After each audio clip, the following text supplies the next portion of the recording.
ਅੰਗਰੇਜ਼ ਦੇ ਆਉਣ ਤੋਂ ਪਹਿਲੇ ਜਿਹੜਾ ਸਾਡਾ ਸੋਚਣ ਦਾ ਕਰਨ ਦਾ ਜੋ ਵੀ ਸਾਡਾ ਤਰੀਕਾਕਾਰ ਸੀ ਜਾਂ ਜੋ ਵੀ ਸਾਨੂੰ ਮਸਲੇ ਪੇਸ਼ ਆਉਂਦੇ ਸਨ ਉਹ ਅਸੀਂ ਕਲੈਕਟਿਵਲੀ ਉਹਨਾਂ ਨੂੰ ਹੱਲ ਕਰਨ ਦੀ ਕੋਸ਼ਿਸ਼ ਕਰਦੇ ਸੀ। ਠੀਕ ਹੈ, ਇਜਤਮਾਈ ਤੌਰ 'ਤੇ ਅਸੀਂ ਉਹਨਾਂ ਨੂੰ ਜੋ ਵੀ ਮਸਾਇਲ ਹੁੰਦੇ ਸਨ ਉਹਨਾਂ ਨੂੰ ਹੱਲ ਕਰਨ ਦੀ ਅਸੀਂ ਕੋਸ਼ਿਸ਼ ਕਰਦੇ ਸਾਂ। ਤੇ ਲੇਕਿਨ ਅੰਗਰੇਜ਼ ਆਉਣ ਤੋਂ ਪਹਿਲੇ ਦੀ ਇਹ ਮੈਂ ਗੱਲ ਕਰ ਰਿਹਾ। ਲੇਕਿਨ ਜਦੋਂ ਅੰਗਰੇਜ਼ ਆਉਂਦਾ ਹੈ, ਠੀਕ ਹੈ, ਤੇ ਉਹ ਅੰਗਰੇਜ਼ ਜਿਹੜਾ ਹੈ ਉਹ ਆਪਣੇ ਨਾਲ ਬਹੁਤ ਸਾਰੀਆਂ ਨਵੀਆਂ ਨੌਲੇਜ ਫਾਰਮਸ ਲੈ ਕੇ ਆਉਂਦਾ। ਠੀਕ ਹੈ, ਅੱਛਾ, ਹੁਣ ਲਾਰਡ ਮੈਕੌਲੇ ਦਾ ਪਤਾ ਹੋਏਗਾ। ਲਾਰਡ ਮੈਕੌਲੇ ਇੱਕ ਬੰਦਾ ਸੀ ਜਿਹਨੇ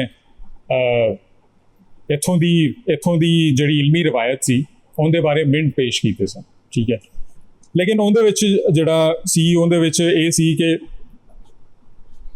ਉਹਨੇ ਇਹ ਸ਼ੋਅ ਕਰਵਾਇਆ ਕਿ ਅਸੀਂ ਉਜੜ ਲੋਕ ਹਾਂ, ਅਸੀਂ ਤਾਲੀਮ ਯਾਫਤਾ ਨਹੀਂ ਹੈਗੇ। ਠੀਕ ਹੈ, ਸਾਡਾ ਇਲਮ ਦੇ ਨਾਲ ਕੋਈ ਲੈਣਾ ਦੇਣਾ ਨਹੀਂ ਹੈਗਾ ਕਿਉਂਕਿ ਉਹ ਸਮਝਦਾ ਸੀ ਕਿ ਅਸੀਂ ਜਿਹੜਾ ਨਾ ਉਹ ਬਹੁਤ ਪਿੱਛੇ ਹਾਂ। ਠੀਕ ਹੈ, ਸਭ ਤੋਂ ਪਹਿਲੀ ਜਿਹੜੀ ਚੀਜ਼ ਹੈ ਉਹ ਇਹ ਵੇ ਕਿ ਕੰਪੈਰੀਜ਼ਨ ਜਿਹੜਾ ਉਹਨੇ ਸਾਡੇ ਨਾਲ ਕੀਤਾ। ਠੀਕ ਹੈ, ਇੱਕ ਗਲਤ ਅਮਲ ਸੀ। ਅੱਛਾ, ਦੂਸਰਾ ਕੰਪੈਰੀਜ਼ਨ ਉਹਨੇ ਇਹ ਕੀਤਾ ਕਿ ਸਾਡੀ ਜਿਹੜੀ ਇਲਮੀ ਰਵਾਇਤ ਹੈ ਉਹ ਹੈਗੀ ਹੈ ਜ਼ਬਾਨੀ।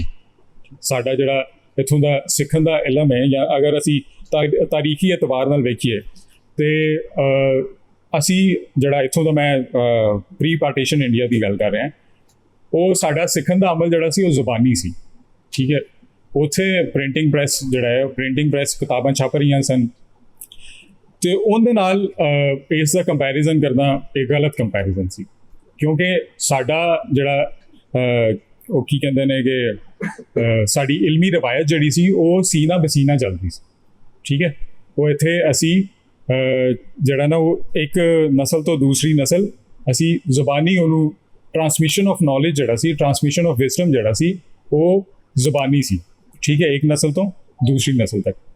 ਲੇਕਿਨ ਅੰਗਰੇਜ਼ ਜਿਹੜਾ ਸੀ, ਕਿਉਂਕਿ ਉਹ ਪ੍ਰਿੰਟਿੰਗ ਪ੍ਰੈਸ ਤੋਂ ਕਿਤਾਬਾਂ ਛਾਪ ਰਿਹਾ ਸੀ, ਤੇ ਉਹਦੇ ਮੁਤਾਬਿਕ ਜਿਹੜਾ ਸੀ ਕਿ ਉਹਨੇ ਇਸ ਸਾਡੀ ਜਿਹੜੀ ਇਲਮੀ ਰਵਾਇਤ ਹੈ ਉਹਦੀ ਇਨਕਾਰੀ ਕੀਤੀ।